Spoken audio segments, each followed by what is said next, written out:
Hello students, मैं अमित वर्मा।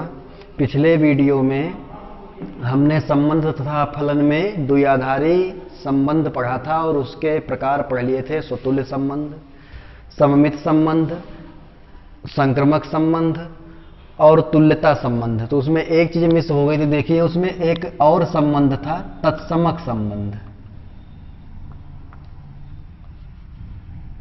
तत्समक संबंध इसको बोलते हैं आइडेंटिटी रिलेशन। क्या बोलते हैं इसको? Identity relation. अच्छा, आइडेंटिटी रिलेशन क्या होता है? जैसे ये लिख दिया जाए आई ए, तो ये हमारा आइडेंटिटी रिलेशन होता है जो समुच्चय ए पर परिभाषित होता है, समुच्चय ए में परिभाषित होता है, उसे आई ए लिखते हैं। इसका अर्थ है समुच्चय ए पर परिभाषित आइडेंटिटी रिलेशन या तत्समक फलन। और इसके अवयव क्या होते हैं? एक्स कॉमा वाई इस प्रकार हैं कि x बराबर क्या हो? y हो। इसमें ऐसे क्रमिक युग्म होंगे जिसका प्रथम अवयव और द्वितीय अवयव ये दोनों आपस में बराबर होंगे। फॉर ऑल, सभी के लिए। इसका अर्थ होता है सभी के लिए x कॉमा वाई जिस समुच्चय पर ये संबंध परिभाषित है उस समुच्चय में x और y ये दोनों अवयव पाए जाएंगे। केवल इसमें ऐसे क्रमिक युग्म होंगे जिनका प्रथम और द्वितीय अवयव बराबर है। जैसे हमने a बराबर लिख दिया 1 2 3, तो ये यहां पर आई ए, जब हम इसको लिखेंगे आई ए, तत्समक संबंध तो हो जाएगा 1 कॉमा 1 हो जाएगा, 2 कॉमा 2 हो जाएगा और 3 कॉमा 3 हो जाएगा। ये हो जाएगा यहां पर 1 2 3 तीनों अवयव स्वयं से संबंधित है। 1 1 से संबंधित है, 2 2 से संबंधित है, 3 3 से संबंधित है। और अगर कोई और होता अवयव 4 होता तो वो 4 कॉमा 4 हो जाता, 4 4 से संबंधित होता। तो ये हमारा कहलाता है तत्समक संबंध। अब इसी प्रकार से हमने स्वतुल्य संबंध भी पढ़ाया था। तो तत्समक संबंध और स्वतुल्य संबंध में अंतर क्या होता है ये देख लीजिए। जैसे r बराबर हमने लिख दिया 1 कॉमा 1 2 कॉमा 2, तो ये 1 और 2 1 कॉमा 1 2 कॉमा 2 ये स्वतुल्य तो होगा परंतु ये तत्समक नहीं होगा, क्योंकि समुच्चय ए का एक अवयव है 3, तो वो कहीं पर हमें दिखाई नहीं दे रहा, उसका कोई क्रमिक युग्म इसमें नहीं है, तो इसलिए ये हमारा तत्समक हो जाएगा। और ये स्वतुल्य तो होगा परंतु तत्समक नहीं होगा।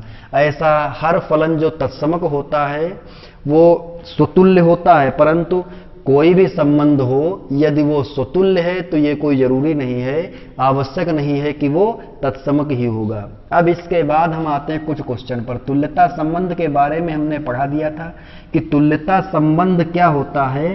तुल्यता संबंध ऐसा संबंध जो स्वतुल्य संबंध भी हो, संक्रमक संबंध भी हो और सममित भी हो, तो वो होता है तुल्यता संबंध। जैसे इस पर आधारित कुछ क्वेश्चन हम पढ़ते हैं।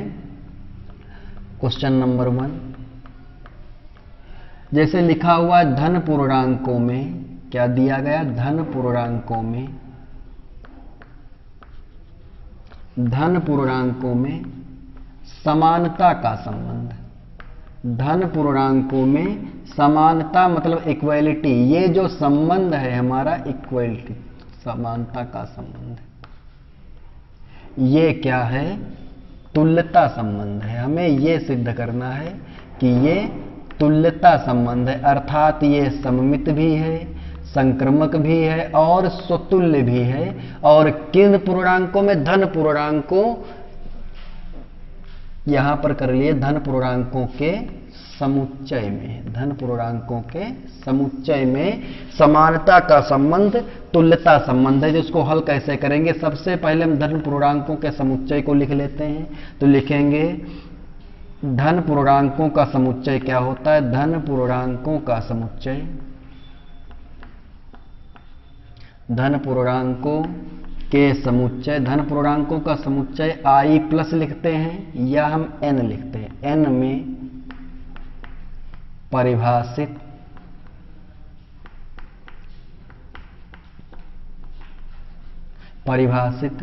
एक संबंध, परिभाषित एक संबंध R इस प्रकार है, R इस प्रकार है कि इस प्रकार है कि R बराबर, यहां पर संबंध R के जो अवयव होंगे वो कृमित युग्म होंगे, लेकिन हमारा संबंध क्या दिया जा रहा है, समानता का संबंध है, अर्थात जो कृमित युग्म के अवयव होंगे वो दोनों क्या होंगे, समान होंगे। और यहां पर x, y ये धन पूर्णांक है या कह लीजिए प्राकृतिक संख्याएं। धन पूर्णांकों के समुच्चय को हम i प्लस से भी लिखते हैं और n से भी लिखते हैं, दोनों एक ही चीज है। तो यहां पर हमें ये संबंध मिल गया, r बराबर x, y, समानता का संबंध है। समानता ये शब्द प्रयोग हुआ है और ये शब्द किनके लिए आएगा, कृमित युग्म के प्रथम और द्वितीय अवयवों में समानता का संबंध जो है वो क्या है, हमारा तुल्यता संबंध, हमें सिद्ध करना। तो सबसे पहले नंबर पर हम स्वतुल्य संबंध दिखाएंगे। तो लिखेंगे चूंकि x रिलेटेड टू x, अर्थात x रिलेटेड टू x, यदि x, x इसका अवयव, हमें यह पता है कि x, y इसमें उपस्थित है तो x बराबर y है। तो x, x यदि R में उपस्थित होगा तो ये क्या हो जाएगा, x बराबर x। चूंकि x जो है वो x के बराबर हो सकता है, इसलिए R हमारा क्या हो जाएगा, स्वतुल्य हो जाएगा। R क्या है, स्वतुल्य है, क्योंकि ये जो लिखा हुआ x बराबर x ये हमारा सत्य है, ये स्वतुल्य है। स्वतुल्य में हमने बताया था x, y यदि R का अवयव है या x रिलेटेड टू y लिखा हुआ है तो हम ये यदि सिद्ध कर देते हैं कि x related to x related to x या x, x भी R का अवयव होगा उसी प्रतिबंध द्वारा। जैसे यहां पर दिया था x बराबर y तो हमने y के स्थान पर x कर दिया। तो यदि ये कथन हमारा सत्य है तो स्वतुल्य होगा, असत्य है तो स्वतुल्य नहीं होगा। दूसरे नंबर पर देखते हैं, सममित प्रूफ करेंगे। तो ये हमें दिया गया है x related to y, it implies that, यदि x, y R में उपस्थित है, ये कृमित युग्म R में उपस्थित है तो क्या है, x बराबर y के है। और y रिलेटेड टू x ये भी हम लिख लेते हैं। तो अब देखिए x के स्थान पर y कर दिया और y के स्थान पर x। जब कभी सममित हमें प्रूफ करना है तो x, y के स्थान आपस में बदल दीजिए, तो ये हो जाएगा y is equal to x। अब देखो यदि x बराबर y ये हमें दिया था तो ये हम सत्य मानकर चलेंगे कि x बराबर y है, तो y बराबर x भी हो सकता है। तो ये भी जो हमारा कथन लिखा हुआ है ये क्या है, सत्य है। इसलिए x related to y, it implies that y related to x, जिस कथन द्वारा x और y एक दूसरे से संबंधित थे उसी कथन द्वारा y और x एक दूसरे से संबंधित हैं। यदि x और y के स्थान हमने आपस में परिवर्तित भी कर दिए तो भी कथन हमारा सत्य है। इसलिए R क्या हो जाएगा, सममित हो जाए। क्या हो जाएगा, R सममित हो जाएगा, R सममित है। ये हो गया। अब इसके बाद हम तुल्यता संबंध देखेंगे। तुल्यता संबंध सिद्ध कर रहे हैं, संक्रमक की बात करते हैं, संक्रमक संबंध की। तो संक्रमक संबंध में कहां से शुरू करते हैं, x रिलेटेड टू y और y रिलेटेड टू z, यहां से हम शुरुआत इसकी करते हैं। और अब हमें x और z में संबंध चाहिए, तो इट एम्प्लाइज दैट, देखिए x रिलेटेड टू y, तो यदि x रिलेटेड टू y का अर्थ है कि ये x, y कृमित युग्म जो होगा वो R का अवयव है, तो x बराबर y हो गया। वह यदि y, z R का अवयव होगा, y और z का संबंध लिखेंगे तो ये हो जाएगा y बराबर z। यहां से देखिए x जो है वो y के बराबर, y z के बराबर, तो यहां से x जो होगा वो हमारा z के बराबर आ जाएगा। तो ये x बराबर z है। यहां पर देखिए x बराबर y था तो x y R का अवयव था, इसको हम लिखते थे x रिलेटेड टू y। और जब x बराबर z हो गया तो x, z R का अवयव होगा, तो इसे लिखेंगे x रिलेटेड टू z। अब इसके बाद जब ये हमने सिद्ध कर दिया है कि x, y R में उपस्थित है, y, z R में उपस्थित है, तो x, z भी R में उपस्थित होगा। तो इसलिए R हमारा क्या है, संक्रमक। जो दिया गया संबंध है वो हमारा संक्रमक संबंध होगा, संक्रमक भी होगा। और देखिए यहां पर ये स्वतुल्य भी हो गया, सम्मित भी हो गया, संक्रमक भी हो गया। लिखेंगे अतः संबंध R क्या है, एक तुल्यता संबंध है, या ये लिख दीजिए धन पूर्णांकों में धन पूर्णांकों में समानता का संबंध क्या है? ये एक तुल्यता संबंध है। तो जब कभी हम तुल्यता संबंध हमें सिद्ध करना होता है तो हम केवल पहले स्वतुल्य सिद्ध करते हैं, फिर सममित सिद्ध करते हैं और फिर संक्रमक सिद्ध करते हैं। देखिए अगला क्वेश्चन है, वास्तविक संख्याओं के समुच्चय R में परिभाषित एक संबंध S है। संबंध को हम R से लिखते हैं लेकिन यहाँ वास्तविक संख्याओं का समुच्चय R है, इसलिए हमने संबंध S मान लिया। परिभाषित एक संबंध S इस प्रकार है कि S बराबर x, y, ये कृमित युग्म संबंध S का अवयव है। इस प्रकार है कि x ग्रेटर देन और इक्वल टू y। यहाँ पर यह ध्यान देने की बात है कि x या तो y से बड़ा है या उसके बराबर है। दोनों में से यदि एक भी चीज आ जाएगी बड़ा है या बराबर है तो ये मान लिया जाएगा कि ये सत्य है। ये x, y वास्तविक संख्याएं हैं, R में उपस्थित हैं। स्वतुल्य व संक्रमक तो है परंतु सममित नहीं है। सममित नहीं है, स्वतुल्य भी हो सकता है और संक्रमक भी हो सकता है। इंपॉर्टेंट क्वेश्चन है। सबसे पहले देखते हैं स्वतुल्य। तो स्वतुल्य देखने के लिए हम क्या करते हैं, पहले लिखते हैं x रिलेटेड टू लिखते थे तो यहाँ s हो गया, x s y। यहाँ r की जगह हमने s लिख दिया है। x जो है वो y से संबंध s द्वारा परिभाषित। और ये लिखा क्या है, क्या दिया गया है ये कि x जो है वो y से क्या है, बड़ा है। अब हम यहाँ y के स्थान पर x कर देते हैं। जब y के स्थान पर हम x करेंगे तो ये हो जाएगा, y के स्थान पर x लिखेंगे परंतु ये लिखेंगे x जो है ये x से बड़ा नहीं है परंतु x जो है वो x के बराबर है। और हमने बताया ये लिखा हुआ है x ग्रेटर देन x और इक्वल टू, या तो बड़ा होना चाहिए या बराबर होना चाहिए। दोनों में से एक कंडीशन आनी चाहिए। तो x x से बड़ा तो है नहीं, कोई भी संख्या हो वो स्वयं से बड़ी नहीं हो सकती और कोई भी संख्या वो स्वयं के बराबर तो हो सकती है। इसलिए हम यहाँ ये लिख देते हैं x s y। जिस प्रकार x y से संबंधित है उसी प्रकार x x से भी संबंधित होगा, क्योंकि यहाँ पर एक आ गया कि x बराबर है x के, बड़ा हो या बराबर हो एक यदि सत्य होता तो सत्य माना जाएगा। अतः s जो है हमारा वो क्या होगा, स्वतुल्य होगा। s क्या है, स्वतुल्य। अगर यहाँ पर यदि इस क्वेश्चन में केवल ग्रेटर देन होता तो ये स्वतुल्य नहीं होता, क्योंकि केवल ग्रेटर देन होता तो x x से बड़ा नहीं, इक्वल टू है तो इसका अर्थ यह कि x या तो x से बड़ा होगा या बराबर होगा। तो बड़ा तो है नहीं परंतु बराबर है, एक कंडीशन आ रही तो इसलिए हम इसको स्वतुल्य मानेंगे। दूसरे नंबर पर सममित देखते हैं। तो x एस वाई, संबंध s द्वारा एक्स वाई में क्या दिया गया है, रिलेशन। यहां पर x बड़ा है या बराबर है y के। तो यदि हम अब सममित जब देखते हैं तो x और y के स्थान बदल देते हैं। जहां x है वहां y कर देते हैं, जहां y है वहां x कर देते हैं। तो यहां भी इसमें भी हो जाएगा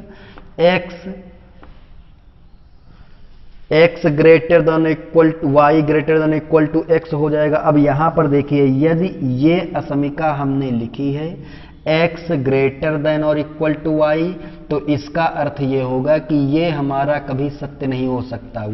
x यदि बड़ा है y से तो y बड़ा नहीं हो सकता, बराबर तो हो सकता लेकिन बड़ा नहीं। यहाँ दोनों एक साथ चल रहे हैं, x ग्रेटर देन और equal to y, it implies that y not greater than और इक्वल टू x। तो यहां पर ये हो जाएगा x S y, it implies that y not S to x। अतः ये r जो होगा हमारा वो सममित नहीं होगा, r जो है वो सममित नहीं।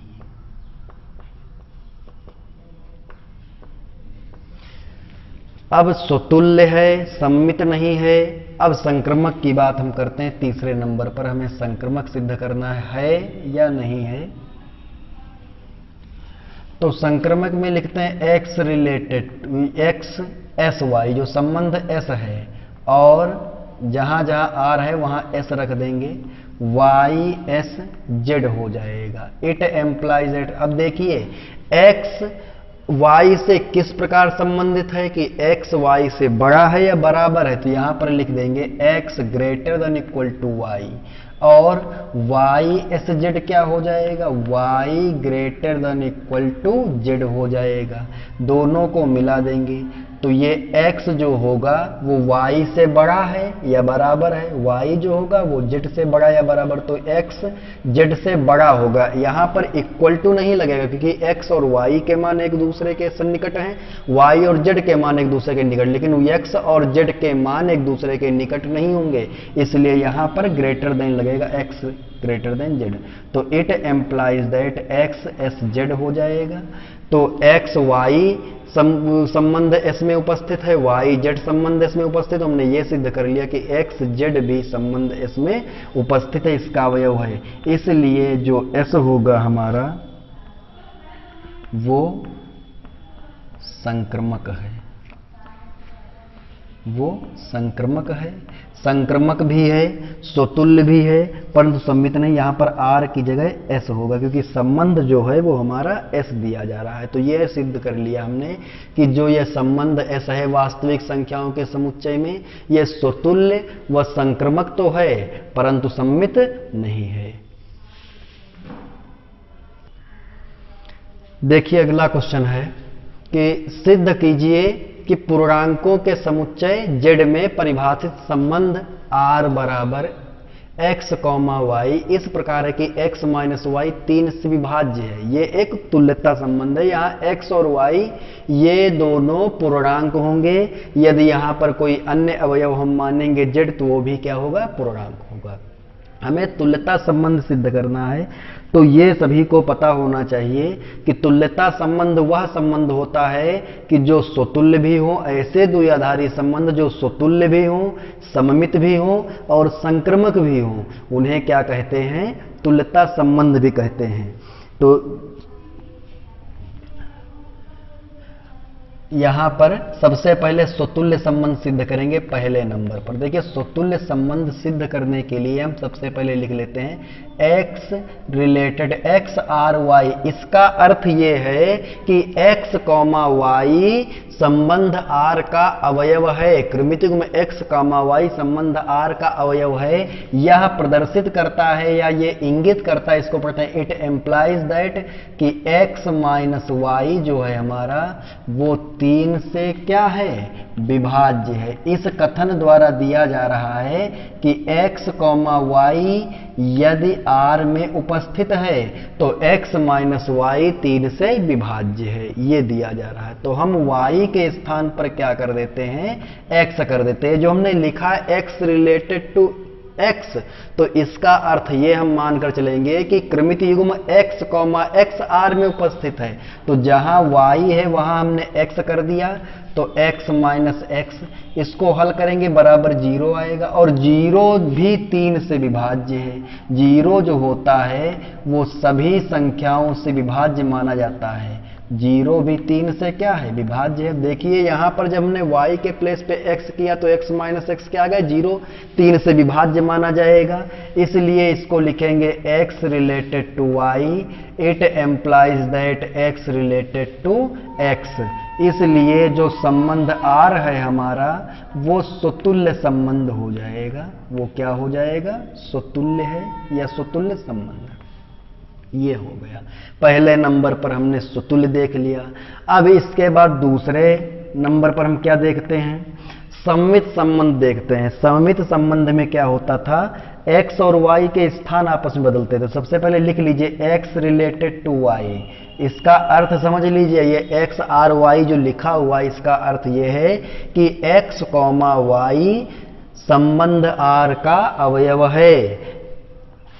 इट एम्प्लाइज दैट, ये क्या दिया गया है यहां पर कि x माइनस वाई जो है हमारा वो किससे विभाज्य है, 3 से विभाज्य है। किससे विभाज्य है, 3 से विभाज्य है। ये दिया जा रहा है। y रिलेटेड टू x, अब हम y और x के स्थान बदल देते हैं, तो ये आ जाएगा y माइनस x, जहां पर x है वहां y आ जाएगा, तो ये 3 से क्या है, विभाज्य। ये हमें सिद्ध करना है कि y माइनस एक्स भी 3 से विभाज्य है।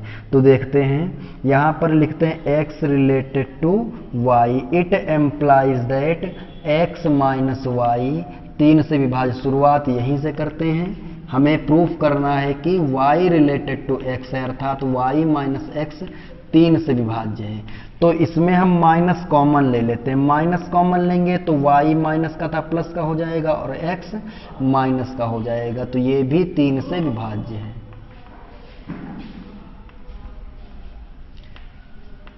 ये हो गया, माइनस कॉमन लिया तो ये y माइनस का था, ये प्लस का हो गया, और x प्लस का था तो ये माइनस का होगा। माइनस को हम हटा देते हैं।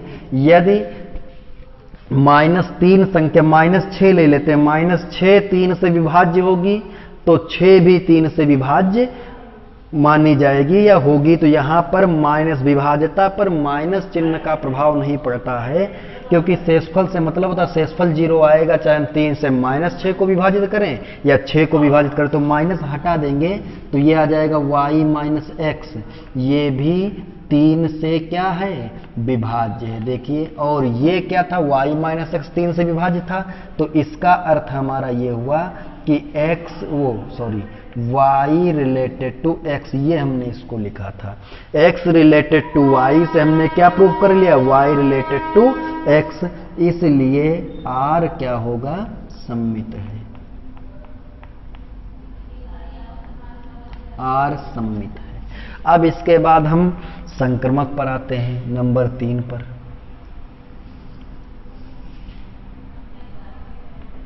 नंबर 3 पर आते हैं। स्वतुल्य हमने प्रूफ कर लिया, सममित प्रूफ कर लिया। अब संक्रमक देखते हैं। तो संक्रमक में क्या होता था, x रिलेटेड टू y और y रिलेटेड टू z, ये लिखते थे यहां पर। इट एम्प्लाइज दैट, देखिए x y r का अवयव है, तो x y जब r का अवयव था तो क्या लिखा था, x माइनस वाई 3 से विभाज्य है। x माइनस वाई जो है वो 3 से क्या है, विभाज्य है।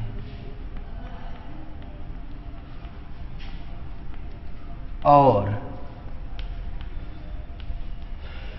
y रिलेटेड टू z लिखा, अर्थात यहां पर y आ जाए, यहां z आ जाए। तो जब y x के स्थान पर आएगा और y के स्थान पर z आएगा तो यहां भी y माइनस z हो जाएगा। तो जब y कॉमा z उपस्थित होगा तो y माइनस z 3 से क्या होगा, विभाज्य होगा। अब हमें y को हटा देना है और x और z को हमें रखना है। तो देखिए यहां पर क्या हम करेंगे, x z में संबंध निकालना है, तो हम करेंगे क्या, x माइनस वाई 3 से विभाज्य है और y माइनस z भी 3 से विभाज्य है, अर्थात x माइनस वाई और y माइनस z ये दोनों संख्याएं 3 से विभाज्य हैं। तो इसका अर्थ ये हुआ कि इन दोनों का योगफल जो होगा x minus y plus y minus z, ये भी 3 से विभाज्य होगा।